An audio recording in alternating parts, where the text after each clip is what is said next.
बढ़िया बढ़िया एक्सेसरीज तो ले लिया आपने अपनी बाइक के लिए, बट उनको सही तरीके से लगाना भी बहुत ज़रूरी है।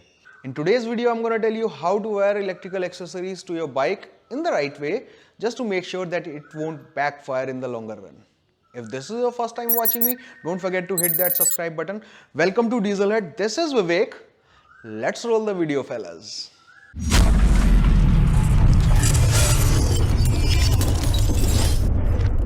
आप लोगों ने जो एक्सेसरीज ली हैं, फॉर एग्जांपल फॉग लैंप हो सकते हैं या इंडिकेटर्स हो सकते हैं या फिर कोई और एक्सेसरी हो सकती है, हॉर्न हो सकते हैं, कुछ भी हो सकता है जो इलेक्ट्रिकल से रिलेटेड है, वो सही तरीके से आपकी बाइक की वायरिंग में कनेक्ट करना बहुत ज़रूरी है। अगर ऐसा नहीं करते हैं तो कई बार ऐसा होता है कि जब हम लॉन्ग राइड पे जाते हैं ना, तो बाइक वगैरह, क्योंकि काफ़ी टाइम के लिए बाइक चल रही होती है, 5 घंटे, 6 घंटे, 8 घंटे, मैंने 14 घंटे तक लगातार राइड किया है अपनी इस रॉयल एनफील्ड बाइक पर और अभी तक मेरे को कोई दिक्कत नहीं आई है। टच वुड, मेरे तरीके अच्छे हैं शायद इंस्टॉलेशन करने के। फॉर एग्जांपल आपने फॉग लैंप ले लिया है और वो काफ़ी पावरफुल फॉग लैंप है और अब आपको डर लग रहा है कि यार मैंने अपनी बाइक की वायरिंग में कनेक्ट कैसे कराना है इसको, और अगर गलत तरीके से कनेक्ट हो गया तो ऐसा ना हो कि मेरी बाइक की वायरिंग जल जाए।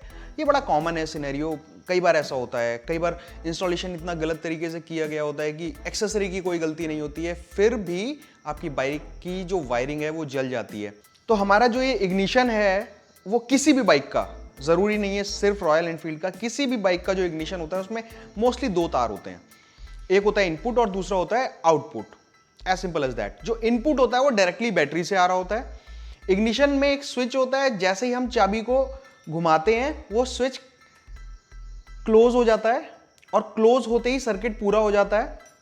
जो स्विच होता है उसके थ्रू करंट फ्लो करने लग जाता है, बट जैसे ही हम चाबी को उल्टा घुमाते हैं तो क्या होता है कि वो सर्किट टूट जाता है, ओपन सर्किट हो जाता है, जिसकी वजह से करंट फ्लो नहीं कर पाता है और हमारी जो बाकी की जितना भी सर्किट होता है इसके अंदर, बाइक के अंदर, वो कंप्लीटली शट डाउन हो जाता है, ऑफ हो जाता है बैटरी से। तो यहाँ पे जो इग्निशन से जितने भी हमारे रिलेटेड एक्सेसरीज हैं, जैसे मैंने यहाँ पे फॉग लैंप्स लगाए हुए हैं और भी काफ़ी सारी चीज़ें लगाई हुई हैं, बट क्योंकि यहाँ पे फॉग लैंप दिखाई दे रहे हैं तो इसलिए मैं यहाँ पे बार बार फॉग लैंप का जिक्र कर रहा हूँ। कई बार मेरे पास कॉल्स आए हैं मेरे फ्रेंड्स के जो मेरे को जानते हैं पर्सनली, जब वो इंस्टॉलेशन करा रहे हैं इस तरीके की किसी चीज़ का, फॉग लैंप हो गया, कोई और चीज़ हो गई, तो कई बार उन लोगों ने मेरे को बताया है कि वो जो सर्किट उठा रहे हैं, पॉजिटिव उठा रहे हैं, वो ब्रेक लाइट से उठा रहे हैं। ये बहुत गलत प्रैक्टिस है, ये नहीं करना चाहिए। इन केस आपका इलेक्ट्रिशियन इस तरीके से कर रहा है तो मैं आपको एडवाइस करूंगा कि उस इलेक्ट्रिशियन को आप छोड़ के किसी अच्छे इलेक्ट्रिशियन से काम कराइए।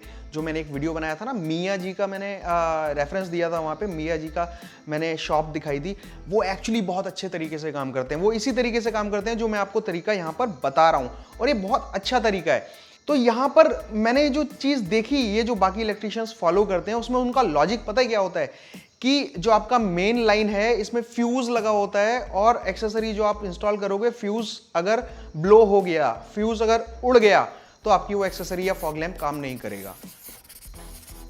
तो यहां पे एक्चुअली हंसने वाली बात है कि यार आप फ्यूज के थ्रू एक्सेसरी को इसलिए कनेक्ट नहीं कर रहे हो कि कहीं ऐसा ना हो फ्यूज उड़ जाए और आपकी एक्सेसरी काम करना बंद ना कर दे। और ये ना बहुत बहुत गलत चीज है।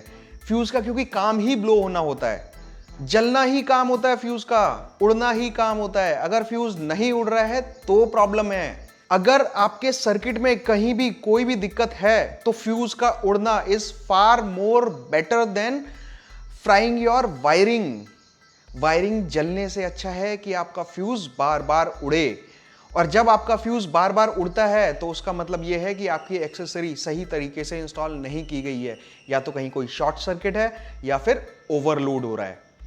तो ये बहुत इंपॉर्टेंट चीज है। जब भी आप कोई भी एक्सेसरी अपनी बाइक में इंस्टॉल कराएं तो ये ध्यान रखें कि आपकी जो एक्सेसरी है वो इग्निशन के बाद, इग्निशन के स्विच के जो आउटपुट होता है उसमें इंस्टॉल हो रही है। ये बहुत इंपॉर्टेंट है।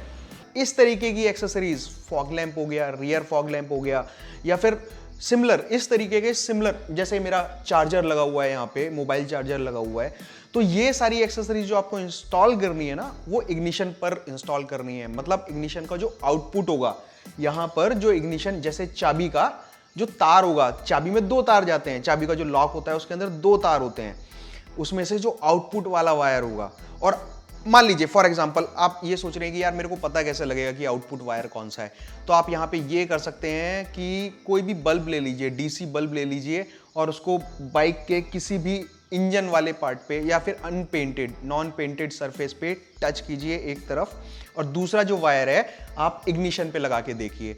अगर इग्निशन ऑफ है और बल्ब जल रहा है पॉइंट पे लगा के, तो इसका मतलब है कि वो डायरेक्ट बैटरी से आ रहा है तार।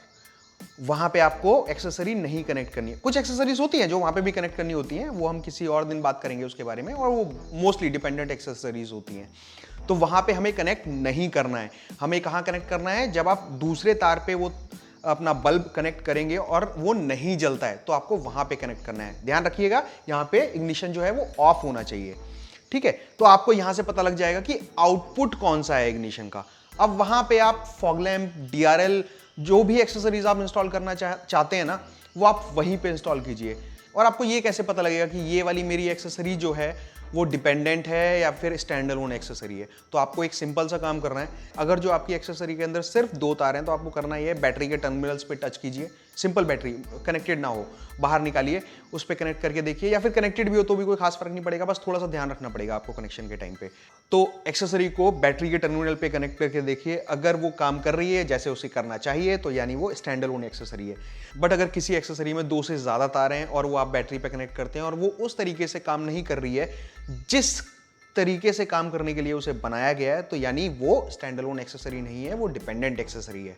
फॉर एग्जांपल इंडिकेटर को ले लीजिए। इंडिकेटर का काम क्या होता है? ब्लिंक करता है, रुक रुक के ब्लिंक करता है, पैटर्न में ब्लिंक करता है। एक सेट पैटर्न होता है जिसमें वो ब्लिंक करता है, और बट उसे अगर आप बैटरी पे लगाएंगे ना, तो वो ऑन हो जाएगा, बट वो ऑन ही रहेगा, वो ब्लिंक नहीं करेगा। तो उसका जो काम है इंडिकेटर का, वो ब्लिंक करते रहना है एक सेट इंटरवल के टाइम में। और अगर वो ऐसे नहीं कर रहा है बैटरी पे लगा के, तो इसका मतलब ये डिपेंडेंट एक्सेसरी है, वो स्टैंड अलोन एक्सेसरी नहीं है। ये जो डिपेंडेंट और स्टैंड अलोन एक्सेसरी का टर्म है ना, वो मैंने अभी जस्ट थोड़ी देर पहले बनाया है, तो इसको ये मत समझिएगा कि आप किसी शॉप वाले के पास जाके बोलेंगे कि यार ये डिपेंडेंट एक्सेसरी है और ये स्टैंड अलोन एक्सेसरी है, ठीक है। ये मैंने समझाने के लिए बनाया है, आप चाहे तो बुला सकते हैं, not a big deal, but फिर आपको सामने वाले को भी समझाना पड़ेगा जिससे आप बात करेंगे इसको लेके। आपकी जो ये एक्सेसरी है स्टैंड अलोन एक्सेसरी ही है, और मेरे कहने की वजह से आपने उसे इग्निशन पे कनेक्ट कर दिया, बट वो पावर बहुत ज़्यादा ड्रॉ कर रही है। फॉर एग्जाम्पल वो पावर बहुत ज़्यादा ड्रॉ कर रही है, और उसकी वजह से हो क्या रहा है, आपके फ्यूज बार बार उड़ रहे हैं। इन केस वो पावर कम ड्रॉ कर रही है और फ्यूज फिर भी उड़ रहे हैं, तो आपको ये चेक करना है कि कहीं ऐसा ना हो इंस्टॉलेशन के टाइम पे कहीं कोई शॉर्ट सर्किट हो रहा हो जिसकी वजह से बार बार फ्यूज ब्लो हो रहे हैं। तो अगर वो सीन नहीं है, शॉर्ट सर्किट नहीं है कहीं भी सर्किट के अंदर, तो आपको ये देखना है कि अगर बार बार फ्यूज उड़ रहे हैं, तो इसका मतलब ये है कि हाँ यार, ये जो एक्सेसरी है बहुत ज्यादा पावर ड्रॉ कर रही है, और वो जो फ्यूज लगा हुआ है वो कैपेबल नहीं है इतना पावर प्रोवाइड करने के। क्योंकि वो जो फ्यूज है ना, वो बेसिकली ब्रेकर है, एक सर्किट ब्रेकर है। एक सेट अमाउंट ऑफ करंट से ज्यादा जब उसमें करंट फ्लो करेगा तो वो ब्लो कर जाएगा, तो वो प्रोवाइड नहीं कर पाएगा। फ्यूज क्या करेगा? ब्लो हो जाएगा, और आपका जो करंट है वो पास होना बंद हो जाएगा, सर्किट टूट जाएगा, और आपकी वायरिंग बच जाएगी। ये बहुत इंपॉर्टेंट है, ये आपकी वायरिंग बचा लेगा। तो फ्यूज के थ्रू हमेशा इंस्टॉलेशन करना है। और इन केस आपकी एक्सेसरी फिर भी फ्यूज उड़ा रही है शॉर्ट सर्किट ना होने के बावजूद, उस केस में हम ये तो नहीं कर सकते ना कि उसे बैटरी से डायरेक्टली इंस्टॉल कर दें, क्योंकि अगर बैटरी से डायरेक्टली इंस्टॉल कर दिया तो वो हमेशा ऑन रहेगा। बाई चांस आप किसी दिन भूल गए स्विच ऑफ करना, तो वो ऑन रह जाएगा और बैटरी ड्रेन हो जाएगी, और आपको फिर प्रॉब्लम हो सकती है। तो उस केस में आपको करना क्या है, एक रिले लगानी है। रिले का जो रिमोट होगा, जो इनपुट होगा जहां से हम सिग्नल उठाते हैं, रिले को जो ऑन ऑफ करने वाला, रिले में बेसिकली मोस्टली 4 तार होते हैं, एक नेगेटिव, एक पॉजिटिव और एक इनपुट आउटपुट। तो जो नेगेटिव पॉजिटिव होता है वो बेसिकली रिमोट होता है, और जो वो दूसरा होता है ना इनपुट आउटपुट, वो बेसिकली दरवाजा होता है, गेट होता है। तो आपको इनपुट आउटपुट पर बैटरी से आने वाला तार और बैटरी के बाद आपकी एक्सेसरी में जाने वाला तार, वो कनेक्ट करना है। और उसके बाद जो हमें रिमोट बनाना है, वो हमने बनाना है इग्निशन को। इग्निशन का जो आउटपुट है वो हमें पॉजिटिव में कनेक्ट करना है रिले के, और उस रिले का नेगेटिव हमें कनेक्ट करना है कहीं भी अनपेंटेड नॉन पेंटेड सरफेस पे, बाइक के मेटालिक नॉन पेंटेड सरफेस के ऊपर। उससे होगा क्या, जैसे ही आप इग्निशन ऑन करेंगे ना, जैसे मैं यहां पे ऑन कर रहा हूं, इग्निशन जैसे ही आप ऑन करेंगे तो इसी तरीके से, जैसे मेरे यहाँ पे DRL ऑन हुए, इसी तरीके से आपकी एक्सेसरी ऑन हो जाएगी। और अगर आप चाहते हैं कि जिस तरीके से मेरे फॉग लैंप यहाँ पे लगे हुए हैं, इग्निशन ऑन करने के बाद भी ऑन नहीं हुए हैं, तो आपको एक स्विच लगाना पड़ेगा इस तरीके का, साथ में कहीं भी अलग से एक स्विच लगा लीजिए। उससे होगा क्या कि जो करंट है वो आपके फॉग लैंप तक नहीं पहुंचेगा, या फिर कोई जो आपने एक्सेसरी लगाई हुई है उस तक नहीं पहुंचेगा, और वो एक्सेसरी स्विच ऑन नहीं होगी। वो तब ऑन होगी जब आप वो पर्टिकुलर स्विच जो अलग से आपने आफ्टर मार्केट स्विच लगाया हुआ है, जब उसे आप ऑन करेंगे, अदरवाइज आपकी एक्सेसरी ऑफ रहेगी।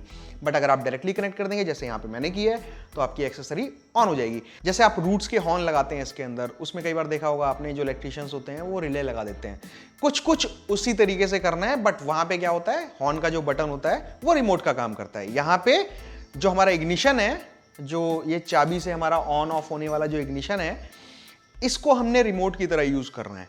तो ये चीज क्रक्स ऑफ द स्टोरी ये है कि आपको जितनी भी एक्सेसरीज हैं, स्टैंड अलोन एक्सेसरीज, मैंने बताया था ना तरीका कैसे है, बैटरी पे लगा के चेक करना है, इस तरीके की जितनी भी एक्सेसरीज हैं वो आपको इग्निशन पे डायरेक्टली कनेक्ट करनी है। इग्निशन के अलावा उसे आप कहीं कनेक्ट मत कीजिए। इन केस तब भी वो फ्यूज उड़ा रही है तो आपने क्या करना है, एक रिले लगानी है। और रिले में जब आप बैटरी से वायर लेके जाएंगे ना, तो वहां पे मेरी एक रिकमेंडेशन और है कि वहां पर भी आप फ्यूज लगाइए। जब बैटरी से और रिले की तरफ वायर जा रहा है तो बैटरी के ठीक बगल में लगाइए, सबसे करीब। उसका फायदा यह है कि वायर आपका जितना लंबा होगा, क्योंकि कई जगहों से होते हुए जाएगा, और इन केस कभी कभी ऐसा होता है कि वायर छिल जाता है, किसी भी रीजन की वजह से छिल जाता है, तो उस केस में अगर आपका फ्यूज बैटरी के पास नहीं लगा होगा, दूर लगा होगा, और उस फ्यूज और बैटरी के बीच में अगर आपका वायर छिल गया और कहीं भी शॉर्ट सर्किट हो गया, नेगेटिव से कनेक्ट हो गया वो, तो शॉर्ट सर्किट हो जाएगा। और शॉर्ट सर्किट हो गया तो प्रॉब्लम हो सकती है।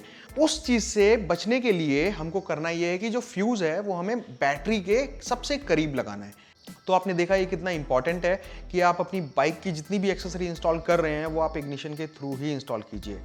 स्टैंड अलोन एक्सेसरीज, कुछ एक्सेसरीज ऐसी होती हैं जो आपको अलग तरीके से बाइक के सर्किट के साथ मिक्स एंड मैच करके इंस्टॉल करनी होती है। जैसे फॉर एग्जांपल ये जो मेरी बाइक में डिजिटल मीटर लगा हुआ है, वो मिक्स्ड काइंड ऑफ एक्सेसरी है।